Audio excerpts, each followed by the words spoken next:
اس کو کیا مسئلہ ہے اس کو ریپلیس کرنے میں؟ کیونکہ اس نے ایکٹیو مٹیریل تو ڈالنا ہی کوئی نہیں ہے، اس میں اسے پاؤڈر ڈالنا ہے۔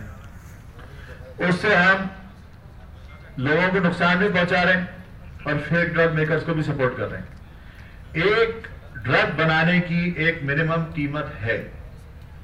دوسرا اس کے نتیجے میں کیا ہوتا ہے کہ جب ایک ڈرگ پاکستان میں سے مارکیٹ سے غائب ہوتی ہے تو جب آپ شہر کے مشہور اسٹورز پر جاتے ہیں کہتا ہے جی وہ تو نہیں مل رہی، اس کی امپورٹڈ مل رہی ہے، تو یہ میں نام نہیں لوں گا، سانس کی دوا ہے بڑی مشہور، پاکستان کی سب سے مشہور سانس کی دوا ہے، انہیلر ہے، تو وہ 25 روپے کا انہیلر تھا، وہ نہیں مل رہا تھا، تو میں اپنی ضرورت کے لیے گیا تو وہ کسی اسٹور پہ ڈھونڈتے ڈھونڈتے نہیں ملا، تو اس نے کہا جی کہ یہ امپورٹڈ مل رہا ہے انگلینڈ کا، یہ 250 روپے کا اگر چاہیے، اب چاہیے یا نہیں چاہیے؟ تو میں نے لیا، پھر میں نے لیا، میں خود کہہ رہا ہوں۔